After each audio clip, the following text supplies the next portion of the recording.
2019 scheme S6 സ്റ്റുഡൻസിന് CGIP computer graphics and image processing ഇങ്ങനൊരു subject ഉണ്ട് അല്ലേ.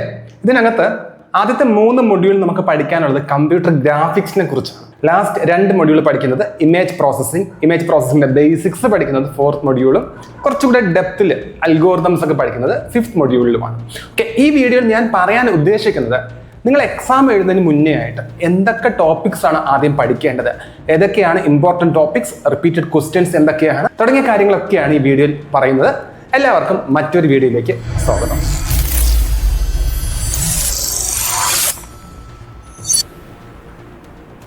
Compiler design, algorithm analysis and design തുടങ്ങിയ സബ്ജക്ട്സിന്റെ എക്സാം ടിപ്സ് ഓൾറെഡി ചാനലിൽ അപ്ലോഡ് ചെയ്തിട്ടുണ്ട്. ആ വീഡിയോസ് കാണാനായിട്ട് ഡിസ്ക്രിപ്ഷനിൽ കാണുന്ന ലിങ്കിൽ ക്ലിക്ക് ചെയ്താൽ മതിയാകും. ഈ സബ്ജക്ട് പഠിക്കുന്നതിന് മുന്നേ നമുക്കറിയാം ഈ എക്സാം 100 മാർക്സിനാണ്. ഔട്ട് ഓഫ് 100 മാർക്സിന് ഒരിക്കലും നമ്മൾ എല്ലാ മൊഡ്യൂൾസും പഠിച്ചിട്ടൊന്നും പോകാറില്ല. സോ ഏതൊക്കെ മൊഡ്യൂൾസ് ആദ്യം പഠിക്കണം എന്ന് ആദ്യം പറഞ്ഞു തരാം. ഫസ്റ്റ് 4 മൊഡ്യൂൾസ് നന്നായിട്ട് പഠിക്കണം. കാരണം 4th and 5th മൊഡ്യൂൾ എല്ലാവർക്കും അത്ര കംഫർട്ടബിൾ ആയിരിക്കില്ല. സോ 4th and 5th മൊഡ്യൂളിൽ 4th മൊഡ്യൂൾ നമുക്ക് പഠിക്കാവുന്ന കാര്യങ്ങളേ ഉള്ളൂ. 5th മൊഡ്യൂൾ തൽക്കാലം അങ്ങ് ഹോൾഡ് ചെയ്ത് വെക്കുക. ദെൻ 1st മുതൽ 4th വരെ കറക്റ്റ് ഓർഡറിൽ തന്നെ പഠിക്കണം. ഓക്കെ, ഫസ്റ്റ് മൊഡ്യൂൾ പഠിക്കുമ്പോൾ കമ്പ്യൂട്ടർ ഗ്രാഫിക്സ് ഇറ്റ്സ് ആപ്ലിക്കേഷൻസ് ഇതാണ് ആദ്യം പഠിക്കേണ്ടത്. CG എന്താണെന്നും ഇതിന്റെ ആപ്ലിക്കേഷൻസ് എന്താണെന്നും പഠിച്ചു കഴിഞ്ഞിട്ട് നിങ്ങൾ മനസ്സിലാക്കേണ്ട ഒരു കാര്യമുണ്ട്. നിങ്ങളുടെ സിലബസിൽ മെൻഷൻ ചെയ്യാത്തതും എന്നാൽ ക്വസ്റ്റ്യൻ പേപ്പറിൽ സ്ഥിരം കാണുന്നതായിട്ടുള്ള കുറെ ബേസിക് ടേംസ് ഉണ്ട്. അതായത് pixels or pels, resolution, frame buffer or refresh buffer തുടങ്ങിയ CGയുടെ ബേസിക് ആയിട്ട് അറിഞ്ഞിരിക്കേണ്ട കുറെ ടേംസ്. ഇത് സ്ഥിരം ക്വസ്റ്റ്യൻ പേപ്പറിൽ വരുന്ന ക്വസ്റ്റ്യൻസ് ആണ്. നിങ്ങളുടെ മാത്രമല്ല MCAയുടെ ആയിക്കോട്ടെ മറ്റ് ഏതൊരു ഡിഗ്രിയുടെ ആയിക്കോട്ടെ കമ്പ്യൂട്ടർ ഗ്രാഫിക്സ് പഠിക്കുന്ന സമയത്ത് ഇത് ബേസിക് ആയിട്ട് അറിഞ്ഞിരിക്കേണ്ട ടൈംസ് ആണ്. സോ ഈ ക്വസ്റ്റ്യൻസ് നന്നായിട്ട് ആദ്യം തന്നെ പഠിക്കണം. അതുപോലെ input output devices computer graphics ആണ്. സോ കമ്പ്യൂട്ടർ റിലേറ്റഡ് ആയിട്ടുള്ള ഇൻപുട്ട് ഔട്ട്പുട്ട് ഡിവൈസസ് ഇവിടെ സപ്പോർട്ട് ചെയ്യുന്നുണ്ട്. സോ ഇൻപുട്ട് ഡിവൈസും ഔട്ട്പുട്ട് ഡിവൈസും പഠിക്കാം. അവിടെ മോണിറ്ററിനകത്ത് നമുക്കറിയാം 2 ടൈപ്പ് മെക്കാനിസംസ് ഉണ്ട്. റാസ്റ്റർ സ്കാൻ സിസ്റ്റം ഉണ്ട്, റാൻഡം സ്കാൻ സിസ്റ്റം ഉണ്ട്. ഇതൊരു essay ആയിട്ട് തന്നെ പഠിച്ചു വെക്കണം. റാസ്റ്റർ സ്കാനിനകത്ത് ആർക്കിടെക്ചർ ഓഫ് റാസ്റ്റർ സ്കാൻ അത് വളരെ ഇമ്പോർട്ടന്റ് ആയിട്ടുള്ള ക്വസ്റ്റ്യൻ ആണ്. അതുപോലെ ഹൊറിസോണ്ടൽ ആൻഡ് വെർട്ടിക്കൽ റീട്രേസ് ഇതൊക്കെ പഠിച്ചു കഴിഞ്ഞിട്ട് CRT പഠിക്കുന്നതിനൊപ്പം തന്നെ പഠിക്കേണ്ട 3 ക്വസ്റ്റ്യൻസ് ആണ്. Beam penetration, shadow mask, direct view storage 2 DVST. Okay, CRTയും ഈ 3 ക്വസ്റ്റ്യൻസും മസ്റ്റ് ആയിട്ട് പഠിക്കണം. ഷുവർ ക്വസ്റ്റ്യൻ ആണ്. ഇവിടെ നിന്ന് നിങ്ങൾക്ക് ക്വസ്റ്റ്യൻസ് ചോദിക്കും.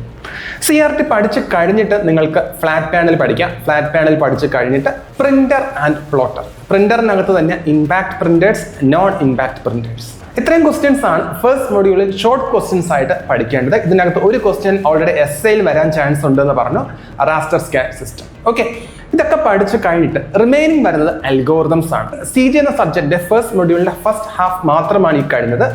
റിമൈനിങ് പോർഷൻസ് കംപ്ലീറ്റ് അൽഗോരിതംസ് ആണ്.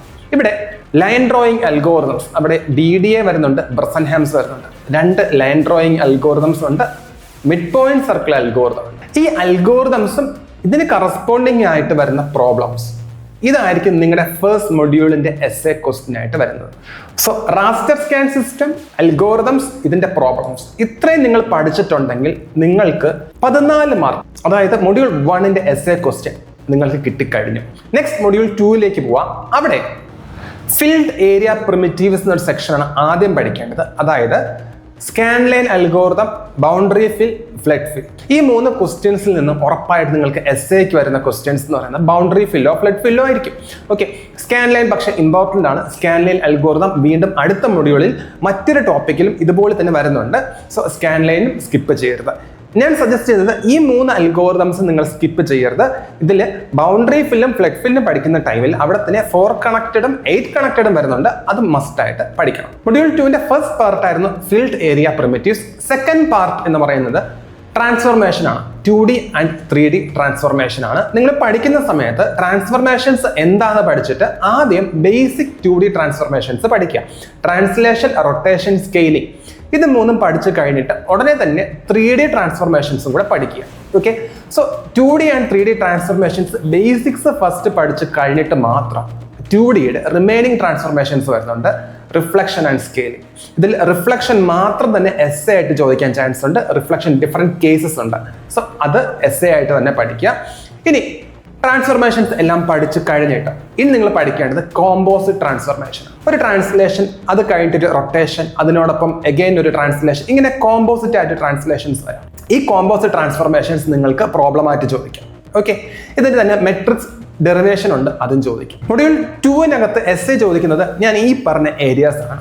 ഓക്കെ, ഇത്രയും നിങ്ങൾക്ക് പഠിച്ചെടുക്കാനായിട്ട് ഏകദേശം ഒരു ദിവസം തന്നെ ധാരാളമാണ്. ഞാൻ ഈ പറഞ്ഞ ടോപ്പിക്സ് ഒക്കെ പഠിച്ചു തീർക്കാനായിട്ട് സാധിക്കും. അതായത് ഏകദേശം ഒരു 10 മണിക്കൂർ മാക്സിമം കൊടുത്തു കഴിഞ്ഞാൽ ഈ 2 മൊഡ്യൂൾ നിങ്ങൾക്ക് ഭംഗിയായിട്ട് പഠിക്കാൻ സാധിക്കും.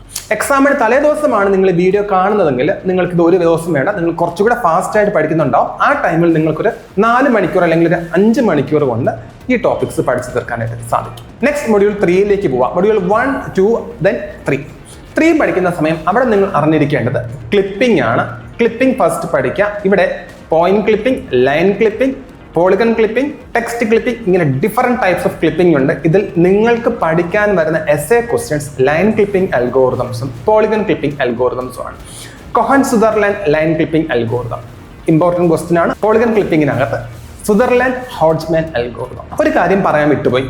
ഫസ്റ്റ് മൊഡ്യൂൾ പഠിക്കുന്ന സമയത്ത് അവിടെ തന്നെ നിങ്ങൾ 2D ട്രാൻസ്ഫോർമേഷൻസിനും തൊട്ട് മുൻപായിട്ട് പൈപ്പ് ലൈനും പഠിക്കണം. അവിടെ 2D വ്യൂയിങ് പൈപ്പ് ലൈൻ ഉണ്ട്.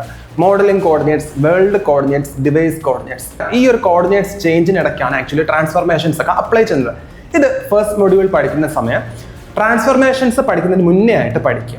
ഓക്കെ, ഇതിന്റെ ബാക്കിയാണ് 3D വ്യൂയിങ് പൈപ്പ് ലൈൻ. അത് മൊഡ്യൂൾ 3-ക്കകത്താണ് പഠിക്കാൻ വരുന്നത്. ഇവിടെ 3D ആയപ്പോൾ പുതുതായിട്ട് വരുന്നൊരു ടോപ്പിക്കാണ് പ്രൊജക്ഷൻ. നമുക്കറിയാം 3D വരുന്നെങ്കിൽ ഫ്രണ്ടിലേക്ക് ഒരു പ്രൊജക്ഷൻ വരും അല്ലെ. ഈ പ്രൊജക്ഷൻ ആണ് നമുക്ക് ഇനി പഠിക്കേണ്ട എസ്സേ ഏരിയ. പ്രൊജക്ഷനകത്ത് ഡിഫറെന്റ് ടൈപ്സ് ഉണ്ട്. പാരലൽ പ്രൊജക്ഷൻ ഉണ്ട്, പെർസ്പെക്റ്റീവ് പ്രൊജക്ഷൻ ഉണ്ട്. ഇതിൽ പാരലൽ പ്രൊജക്ഷൻ അകത്ത് തന്നെ ഓർത്തോഗ്രാഫിക്കും ഒബ്ലിക്കും ഉണ്ട്. ഓക്കെ, മൊഡ്യൂൾ 3-ക്കകത്ത് ഇനി ഒരു എസ്സേ ക്വസ്റ്റ്യൻ വരുന്നത് visible surface detection algorithm or hidden surface elimination algorithm. കഴിഞ്ഞ മൊഡ്യൂളിൽ ഫിൽഡ് ഏരിയ പ്രിമിറ്റീവ്സിനകത്ത് സ്കാൻ ലൈൻ മെത്തേഡ് ഉണ്ടായിരുന്നു. ആ സെയിം ലോജിക് തന്നെയാണ് വീണ്ടും വരുന്നത്. Scan line method visible surface detection അൽഗോറിതത്തിനകത്തും ഒരു സ്കാൻ ലൈൻ മെത്തേഡ് ഉണ്ട്. പിന്നെ വരുന്നത് ഡെപ്ത് ബഫർ മെത്തേഡ് ആണ്. ഓക്കെ, ഇത് 100% ഷുവർ ക്വസ്റ്റ്യൻ ആണ് നിങ്ങൾക്ക് എക്സാമിന്. മൊഡ്യൂൾ 3-ക്കകത്ത് ഇതിൽ ഏതെങ്കിലും ഒരു അൽഗോറിതം ചോദിച്ചിരിക്കും. മൊഡ്യൂൾ 1, 2 and 3 ഈ 3 മൊഡ്യൂൾസ് പഠിച്ച് കഴിഞ്ഞിട്ടുണ്ടെങ്കിൽ നിങ്ങൾക്ക് നെക്സ്റ്റ് പഠിക്കാൻ നിങ്ങളുടെ ഫ്രണ്ടിൽ ഒരേ ഒരു ഓപ്ഷൻ വരുന്നുള്ളൂ, മൊഡ്യൂൾ 4. മൊഡ്യൂൾ 5 നിങ്ങൾക്ക് ധൈര്യമായിട്ട് സ്കിപ്പ് ചെയ്യാം. നിങ്ങൾ മൊഡ്യൂൾ 4 വരെ പഠിച്ചാൽ മതി. 4 മൊഡ്യൂൾ ആകുന്ന സമയം നിങ്ങൾക്ക് 80 മാർക്കിന്റെ ക്വസ്റ്റ്യൻസ് അറ്റൻഡ് ചെയ്യാനുള്ള ഓപ്ഷൻസ് ആയിട്ടുണ്ട്. 80 മാർക്കിന്റെ ക്വസ്റ്റ്യൻസ് നിങ്ങൾ അറ്റൻഡ് ചെയ്യുമെന്നുണ്ടെങ്കിൽ ഉറപ്പായിട്ട് നിങ്ങൾക്ക് പാസ്സാകാൻ സാധിക്കും. സോ 4 മൊഡ്യൂൾ നിങ്ങൾക്ക് ഭംഗിയായിട്ട് പഠിക്കാൻ സാധിക്കും. 3 മൊഡ്യൂൾസ് ഞാൻ ഓൾറെഡി പറഞ്ഞു കഴിഞ്ഞു. 4th മൊഡ്യൂളിലേക്ക് പോകുമ്പോൾ ഇവിടെയാണ് ഇമേജ് പ്രോസസ്സിംഗ് വരുന്നത്. ഇമേജ് പ്രോസസ്സിംഗ് എന്താണെന്നും applications of image processing first പഠിക്കണം. ഷോർട്ട് ക്വസ്റ്റ്യൻസ് ആയിട്ട് നിങ്ങൾക്ക് ചോദിക്കാൻ ചാൻസ് ഉള്ളത് illumination, reflections, different types of image, അതായത് ഗ്രേ സ്കെയിൽ ആണോ, കളർ ആണോ, അതുപോലെ തന്നെ sampling, quantising, spatial and grey level resolution. ഞാൻ ഈ പറഞ്ഞ ക്വസ്റ്റ്യൻസ് മാത്രം പഠിച്ചാൽ തന്നെ ഷോർട്ട് ക്വസ്റ്റ്യൻസിലെ 2 ക്വസ്റ്റ്യൻസ് നിങ്ങൾക്ക് ഷുവർ ആയിട്ട് കിട്ടും. ഇനി എസ്സേ ആയിട്ട് വരാൻ ചാൻസ് ഉള്ളത് ഇമേജ് പ്രോസസ്സിംഗിന്റെ ഫണ്ടമെന്റൽ സ്റ്റെപ്സ് വിത്ത് ബ്ലോക്ക് ഡയഗ്രാം. ഒരു എസ്സേ ക്വസ്റ്റ്യൻ അതായിരിക്കാൻ ചാൻസ് കൂടുതലാണ്. സോ അതെന്തായാലും പഠിക്കണം. അതുപോലെ പിക്സൽസ് ഓഫ് ആൻ ഇമേജ്, ഒരു ഇമേജ് അതിന്റെ പിക്സൽസ്, അതിന് ചുറ്റും വരുന്ന നെയ്ബർഹുഡ്സ്, അഡ്ജസൻസി, ബൗണ്ടറി, ഇങ്ങനെ റിലേറ്റഡ് ആയിട്ടുള്ള കുറച്ച് പാരാമീറ്റേഴ്സ് ഉണ്ട്. ഇത് ഷോർട്ട് ക്വസ്റ്റ്യൻസ് ആയിട്ട് ഇതിൽ ഏതെങ്കിലും ക്വസ്റ്റ്യൻസ് ചോദിക്കാനും ചാൻസ് ഉണ്ട്. ഇവരൊക്കെ ഗ്രൂപ്പ് ചെയ്തിട്ട് ഒരു എസ്സേ ആയിട്ടും ചോദിക്കാൻ ചാൻസ് ഉണ്ട്. ഇമേജ് പ്രോസസ്സിംഗിന്റെ ഫണ്ടമെന്റൽസ് പഠിക്കുന്ന സമയം തന്നെ കമ്പോണൻസ് കൂടെ പഠിക്കാൻ ശ്രദ്ധിക്കണം. അതുപോലെ കൺവല്യൂഷൻ അതിന്റെ പ്രോപ്പർട്ടീസ്, കൺവോളിംഗ് ആൻഡ് ഇമേജ് അതിന്റെ സ്റ്റെപ്സ്, ഇതൊരു എസ്സേ ആയിട്ട് ചോദിക്കാനുള്ള ചാൻസ് വളരെ കൂടുതലാണ്. സോ ഇത്രയും ആകുമ്പോൾ തന്നെ മൊഡ്യൂൾ 4 കംപ്ലീറ്റ് ആവുന്നുണ്ട്. ഞാൻ പറഞ്ഞു 80 മാർക്കിന്റെ ക്വസ്റ്റ്യൻസ് നിങ്ങൾക്ക് ജയിക്കാനുള്ള ക്വസ്റ്റ്യൻസ് ഞാൻ ഈ പറഞ്ഞ ടോപ്പിക്സിനകത്ത് കിട്ടിക്കഴിഞ്ഞു. നിങ്ങൾക്കിത് മതി, ധാരാളമാണ്. ഇവിടെ വെച്ച് നിർത്താം എങ്കിൽ വീഡിയോ സ്റ്റോപ്പ് ചെയ്യുക, പെട്ടെന്ന് പോയി പഠിച്ചു തുടങ്ങുക. ഓക്കെ, അല്ല മൊഡ്യൂൾ 5 കൂടെ നിങ്ങൾക്ക് നോക്കണം, മൊഡ്യൂൾ 5 കൂടെ പഠിക്കണം എന്നുണ്ടെങ്കിൽ വീഡിയോ കണ്ടിന്യൂ ചെയ്യാം. മൊഡ്യൂൾ 5 പഠിക്കുന്ന സമയം ആദ്യം തന്നെ പഠിക്കേണ്ടത് ഹിസ്റ്റോഗ്രാം ഇക്വലൈസേഷൻ മെത്തേഡാണ്. അതുപോലെ റീജിയൻ ബേസ്ഡ് സെഗ്മെന്റേഷൻ, അവിടെ region based growing, region splitting, merging തുടങ്ങിയ കാര്യങ്ങളൊക്കെയാണ് പഠിക്കേണ്ടത്. ഇവിടെ വളരെ ഇമ്പോർട്ടന്റ് ആയിട്ടുള്ള 2 അൽഗോറിതംസ് ആണ്. ഇമേജ് എഡ്ജ് ഡിറ്റക്ഷൻ അൽഗോറിതം, ഒരെണ്ണം Sobel and next one Prewitt or Sobel algorithm. വളരെ ഇമ്പോർട്ടന്റ് ആയ ഒരു ഏരിയ ആയതുകൊണ്ട് തന്നെ നിങ്ങൾക്ക് എക്സാമിന് ചോദിക്കാനുള്ള ചാൻസ് വളരെ കൂടുതലാണ്. Essay question, last essay question ആയിട്ട് ഇത് വരാൻ ചാൻസ് ഉണ്ട്. മറ്റൊരു ക്വസ്റ്റ്യൻ വരാൻ ചാൻസ് ഉള്ളത് ഇമേജ് പ്രോസസ്സിംഗിനകത്ത് വരുന്ന ഷാർപ്പനിങ് ടെക്നിക്സ് ആണ്. സ്മൂത്തിങ് ആൻഡ് ഷാർപ്പനിങ് ഉണ്ട്. ഇതിൽ ഷാർപ്പനിങ് ടെക്നിക്സ് ഒരു എസ്സേ ആയിട്ട് ചോദിക്കാൻ ചാൻസ് കൂടുതലാണ്. ഷാർപ്പനിങ്ങിനകത്ത് തന്നെ gradient filter methods, ലാപ്ലേഷൻ filter methods. Okay, ഈ 2 ടോപ്പിക്സും കൂടെ അതിനെ കൂടെ തന്നെ കവർ ചെയ്ത് പോകാം. ഇനി മൊഡ്യൂൾ 5 വരാൻ ചാൻസ് ഉള്ള short questions: adjust filters, contrast stretching, power law transformations, global thresholding. Already ഞാൻ പറഞ്ഞു സ്മൂത്തനിങ് ആൻഡ് ഷാർപ്പനിങ്.